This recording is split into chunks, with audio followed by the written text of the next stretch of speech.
Përmbledhja e ngjarjeve kryesore të ditës në Radio 7. Flamuj në gjysmështis. Maqedonia e Veriut në zi për tragjedi në Koçan ku vdiqën 59 të rinj. Shkaku bë shpërtimi zjarri gjatë një koncerti me mbi 500 pjesëmarrës në një klub nate. Ministri i Brendshëm Maqedonas Pançe Toshkovski tha se sipas informacioneve të marra, zjarri shpërtheu si pasojë e mjeteve piroteknike që janë përdorur për efekt ndriçimi në koncertin e grupit ADN. Ministria e Brendshme në koordinim me zyrën e prokurorit publik tha se janë 20 të dyshuar, 15 prej të cilëve janë ndaluar nga policia. Në mesin e personave që kanë ndruar jetë është një zyrtar policor. Më shumë se 84 pacientë të lënduar nga zjarri në një diskotekë të Koçanit në Republikën e Maqedonisë së Veriut vijojnë të jenë të shtruar në spitalin e Shkupit. Ministri i Shëndetësisë Arben Taravari bëri një bilans të personave të lënduar. Ai ka bërë të ditur se 84 pacientë janë duke u trajtuar në klinikat në Shkup nga rasti tragjik që ndodhi të dielën në Koçan. Deri tash në klinikat e Shkupit ka 84 pacientë. Strategjinë e kishim pak e ndryshuar, të gjithë pacientët prej Koçanit dhe Shtipit i morëm këtu. Ndërsa edhe 51 të tjerë janë duke u trajtuar jashtë vendit. Të tjerët pritet të bashkangjiten gjatë ditës. Në Turqi janë 9 pacientë, në Bullgari 14, në Greqi 5, në Serbi 17, në Ungari 2 dhe në Romani 4. Sot shpresoj se shkon edhe një fluks i pacientëve, në Sloveni 4, në Kroaci 4, në Austri 6 dhe në Beograd edhe 12 pacientë. Gjithashtu ka disa raste të reja të cilet pacientë dje nuk janë paraqitur as pak te mjeku, po sot kanë paraqitur simptome të caktuara dhe janë paraqitur 2 pacientë në Shtip. Ministri i Shëndetësisë i Republikës Maqedonisë së Veriut konfirmon se 15 mjek nga vende të ndryshme të botës kanë arritur në Shkup. Arben Taravari deklaroi se mjekët do të shpërndajnë njohuritë e tyre mes kolegëve në Maqedoni për trajtimin e pacientëve të lënduar nga zjarri në diskotekën Plus në Koçan.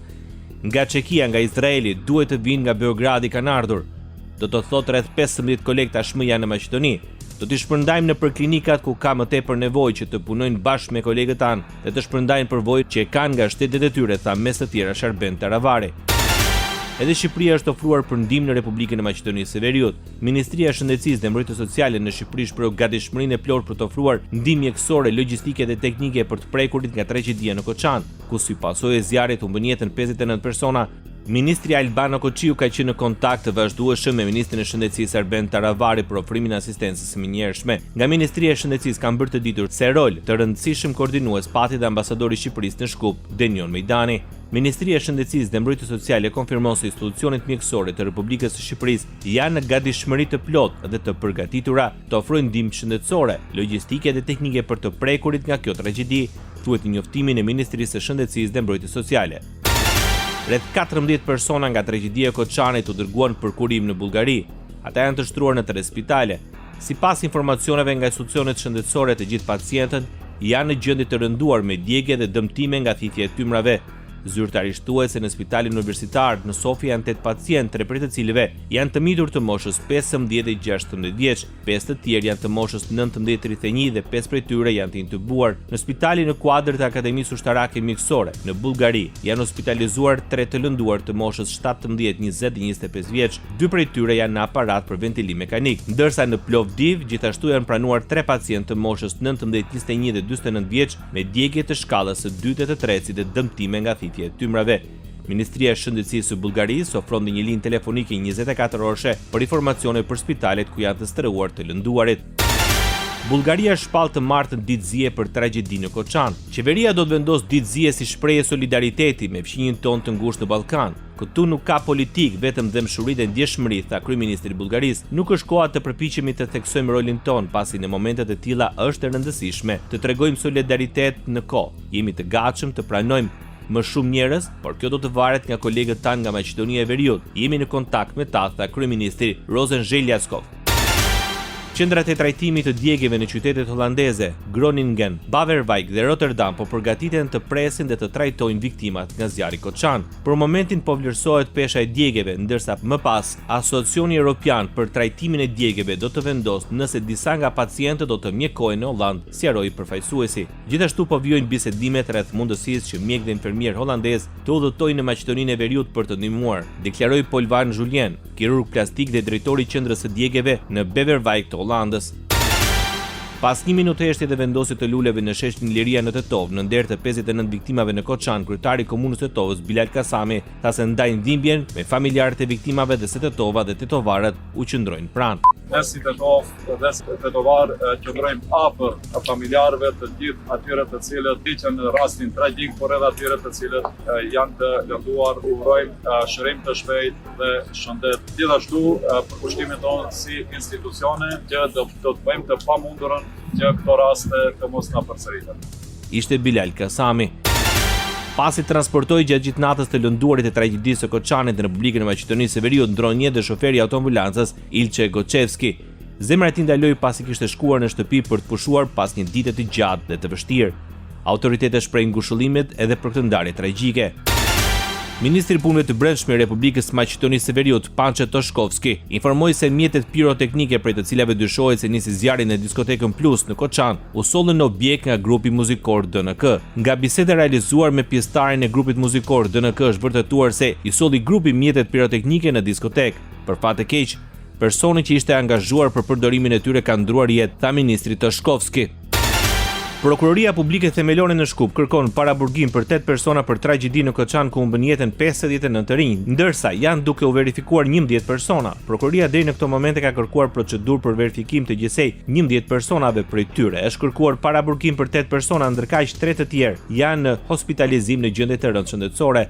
Vijojnë hetimet e përgjegjësisë të sa më shumë njerëzve, njofton Prokuroria Publike në Shkup.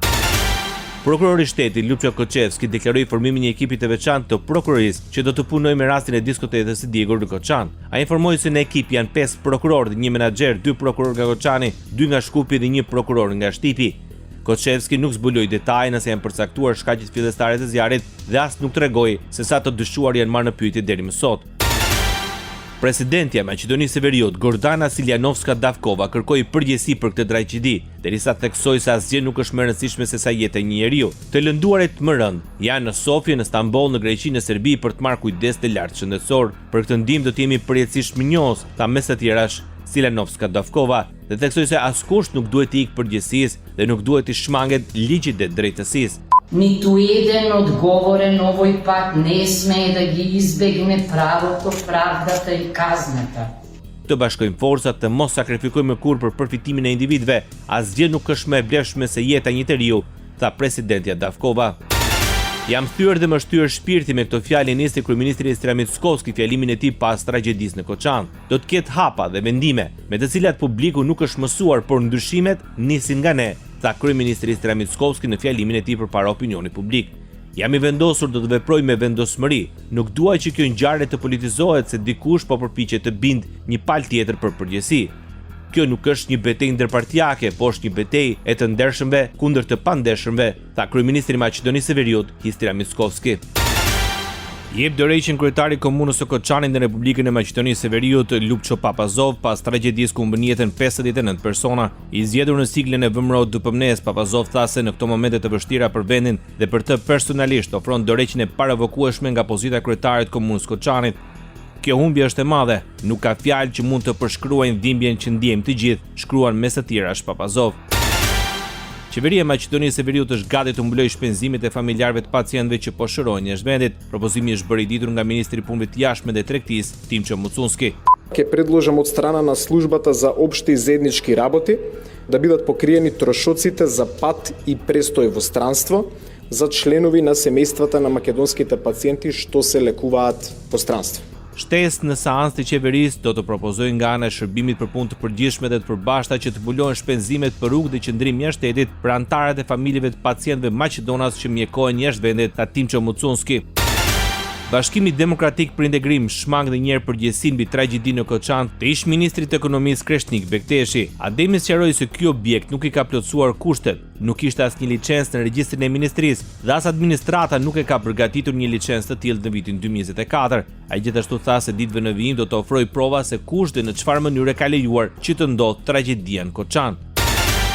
Arbra Demi nga Bashkimi Demokratik për Integrim oi përgjegjësinë e ish ministrit të ekonomisë Kreshnik Bekteshi për tragjedinë në Koçan. Përfaqësuesi i opozitës shqiptare deklaroi se ish ministri i ekonomisë nga radhët e BDI-s është paraqitur vetë përpara organeve të hetimit dhe u morën pyetje për tragjedinë në Koçan. Përfaqësuesi i opozitës shqiptare deklaroi se ish ministri i ekonomisë është paraqitur vetë përpara organeve të hetimit dhe u morën pyetje për tragjedinë në Koçan. Dhe në vend se ministri i punëve në brendshme, i cili është ministër në 14 muajt e fundit, të merr përgjegjësinë sepse ka lejuar në 12 muajt e fundit, për më tepër se 12 muajt e fundit, të punoj diskoteka pa licencë, që çdo ditë të organizohen ahengje në kundërshtim me gjitha dispozitat ligjore e standardet.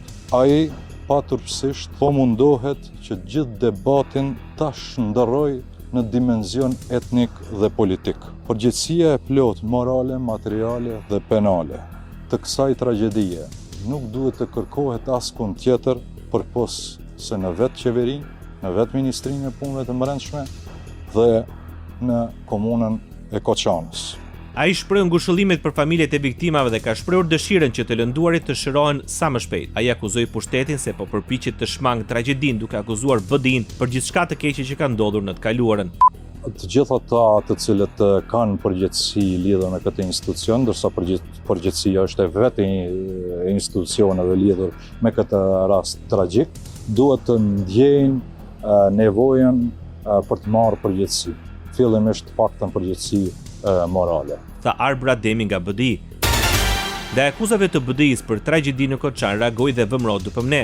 Lufta kundër krimit nuk ka ngjyrë race apo përkatësi, edhe pse fatkeqësisht për LSDM dhe BDI-n thon nga koalicioni i qeverisës, ndryshe nga ata kjo për ne dhe për të gjithë qytetarët është një luftë e popullit kundër të korruptuarve që kanë krijuar një përbindësh të një sistemi që varet për shkak të korrupsionit. Nuk ka asnjë dënim dhe distancim nga partia që është kthyer në djepin e krimit, por kjo nuk do t'i shpëtojë ata nga përgjegjësia, thon nga VMRO DPMNE. Alianca për shqiptarët, pjesë e Frontit Evropian, kërkojnë dorëheqjen e ministrit të Brendshëm Panço Toshkovski, IT të ekonomisë dhe të punës Besar Dyrmishi, kryetarit komunës Koçanit Lupço Papazov dhe drejtorit të drejtorisë për mbrojtje dhe shpëtim Xhevat Selami. Alianca për shqiptarët thonë se personat janë përgjegjësit e drejt për tragjedinë në Koçan, ku si pasojë e zjarrit në diskotekën Plus humbën jetën së paku 59 persona.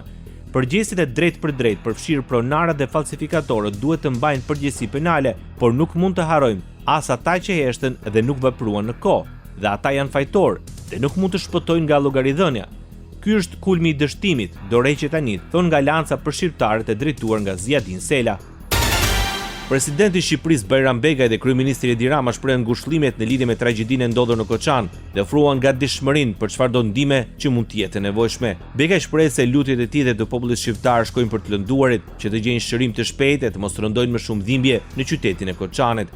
Kryeministri Edi Rama shkruan se me një ndjenjë hidhërimi të veçantë u përcjell vëllezërve dhe motrave të Maqedonisë së Veriut ngushëllimet e tij për tragjedinë e madhe të Koçanit. Jam pa fjalë dhe lutem që të lënduarit të shërohen dhe që familjarët e viktimave të gjejnë forcën të përballojnë humbjen e tyre të pangushëllueshme. I përcjell po ashtu kryeministrit Mickovski dhe autoriteteve të vendit fqinj ngushëllimet në emër të Shqipërisë dhe shqiptarëve, duke shprehur gatishmërinë për çfarëdo qoftë ndihma jon mund të jetë e nevojshme, shkruan kryeministri i Shqipërisë Edi Rama. Një tragjedi për te i fjalëve komentoi presidenti i Kosovës Vjosa Osmani tragjedinë në Koçan. Lajme shkatruese nga Koçani, Maqedonia e Veriut. Humbja e kaq shumë mjetëve të ri është një tragjedi për te i fjalëve, shpreh Osmani. Presidenti është për ngushëllime familjarëve të viktimave. Ju jeni në mendime dhe lutjet tona, shkruan presidenti Vjosa Osmani. Shtyhet takimi i liderëve të Ballkanit Perëndimor në Shkup për shkak të tragjedisë në Koçan të Republikës Maqedonisë së Veriut. Takimi i planifikuar për në 19 dhe 20 mars është shtyr për një datë të pacaktuar. Për shkak të incidentit tragjik të zjarrit në klubin e NATO-s që mori jetën 59 personave në Koçan, autoritetet e Maqedonisë së Veriut kërkuan shtyrjen e takimit të liderëve të Ballkanit Perëndimor që do të mbajë në Shkup në këtë javë, thuhet në njoftimin zyrtar. Ndoqët edicionin informativ të lajmeve në Radio 7, zëri pozitiv i qytetit.